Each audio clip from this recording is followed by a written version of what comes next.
नेपाल फिर एक बड़े विमान हादसे से दहल उठा है। इस बार यह हादसा काठमांडू में हुआ है। काठमांडू से पोखरा जा रहा सौर एयरलाइंस का विमान टेक ऑफ के चंद सेकंड बाद ही दुर्घटनाग्रस्त हो गया।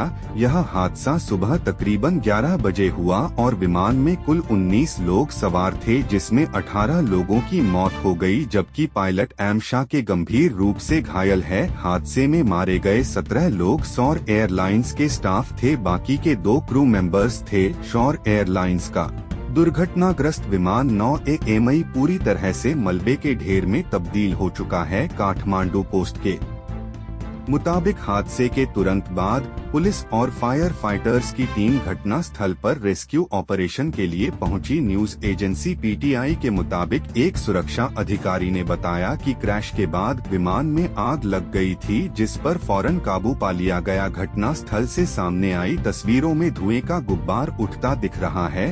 हालांकि हादसा किन वजहों से हुआ, इसकी जानकारी अब तक सामने नहीं आ पाई है। मौके पर मौजूद लोगों का कहना यह है कि विमान रनवे के दक्षिणी छोर यानी कि कोटेश्वर की ओर से उड़ान भर रहा था, तभी यह एक तरफ घूम गया और गोता लगाते हुए सीधा जमीन से टकराया। जमीन से टकराते ही इसमें भीषण आग लग गई और इसके बाद यह रनवे के पूर्वी हिस्से में बुद्ध एयर हैंगर और रडार स्टेशन के बीच खाई में जा गिरा। यह तो थी इस हादसे की कहानी, लेकिन नेपाल में बार बार विमान हादसे से क्यों होते हैं, इसकी वजह क्या है, इस वीडियो में जानेंगे। नमस्कार, मेरा नाम है रंजित शर्मा और आप देख रहे हैं RR Ranjit blog agency. Reuters के मुताबिक साल 2000 के बाद नेपाल में अलग अलग 19 विमान हादसों में 360 लोग मारे गए हैं। बीते कुछ हादसों की बात करें तो 11 जुलाई 2023 को एक हेलीकॉप्टर क्रैश हुआ था, जिसमें कुल 6 लोग मारे गए थे। मरने वालों में मेक्सिको के 5 नागरिक थे, जो माउंट एवरेस्ट समेत हिमालय की दूसरी चोटियों को देखने निकले थे। नेपाल में बीते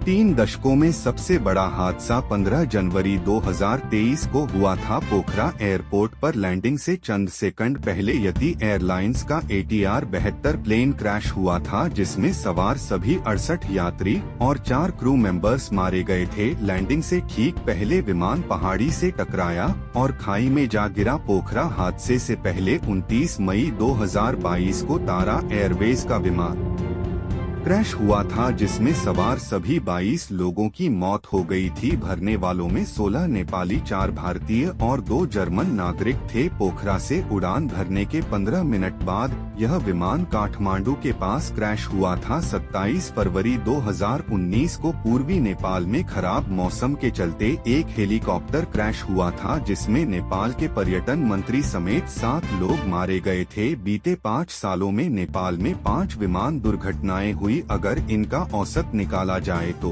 हर साल एक विमान हादसा जरूर हुआ है। आखिरकार बार बार होते हादसों के पीछे बड़ी वजह क्या है? क्यों नेपाल में हवाई यात्रा करना खतरे से खाली नहीं है? तमाम रिपोर्ट्स यह दावा करती हैं कि नेपाल में विमान दुर्घटनाओं के पीछे 3 बड़ी वजह हैं। पहली वजह यह है कि यहाँ की कई एयरलाइंस आउटडेटेड विमानों को उड़ा रही है और समय बीतने के साथ तकनीक भी बदल जाती है। आउटडेटेड एयरक्राफ्ट के पुर्जे मिलना काफी मुश्किल होता है, जिसके चलते इनके मेंटेनेंस ठीक से नहीं हो पाता। दूसरी वजह जो है वह यह है कि तमाम देशों के खराब विमान नेपाल लाए जाते हैं। हाँ कि एयरलाइंस इन विमानों को लोकल मैकेनिक से ठीक करवाकर ऑपरेट करती है, जो हादसे की बड़ी वजह बनते हैं। इसके अलावा नेपाल का खराब मौसम भी कई बार विमान हादसों की वजह बनता है। खराब मौसम के बावजूद पर्यटकों के कहने पर कई एयरलाइंस उड़ान भरती हैं, जिसके चलते कई बार हादसे हो जाते हैं। नेपाल में राजनीतिक अस्थिरता भी इसके पीछे जिम्मेदार है। हर साल यहाँ सरकार बदलती है,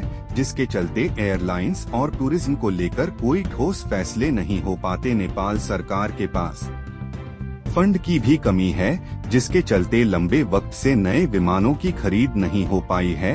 लोकल एयरलाइंस के लिए भी यहाँ सख्त नियम और कानून नहीं है, जिसके चलते नियमों को ताक पर रखते हुए ऑपरेटर्स टूरिस्ट की जान जोखिम में डाल देते हैं। नेपाल में हर साल एडवेंचर के शौकीन हजारों लोग आते हैं, जो एवरेस्ट समेत नेपाल की ऊंची पर्वत चोटियों को देखना चाहते हैं। यह पर्यटक काठमांडू, पोखरा समेत कई जिलों में मौजूद प्राइवेट ऑपरेटर से संपर्क करते हैं। इन ऑपरेटर के पास ना तो अच्छे एयरक्राफ्ट होते हैं, ना ही एक्सपीरियंस्ड पायलट, जिसके चलते नेपाल में कई हेलीकॉप्टर्स हादसे हुए हैं। 15 जनवरी को पोखरा में हुए हादसे की जांच में एयरक्राफ्ट की खराबी और पायलट की लापरवाही सामने आई थी। इस हादसे में 72 लोग मारे गए थे। इसके बावजूद भी नेपाल सरकार की तरफ से खस्ताहाल विमानों और प्राइवेट ऑपरेटर्स के खिलाफ सख्त एक्शन नहीं लिया गया, न ही खराब विमानों के संचालन पर रोक लगाई गई। अगर ऐसा होता तो 24 जुलाई के हादसे को रोक जा सकता। बहरहाल आपका इस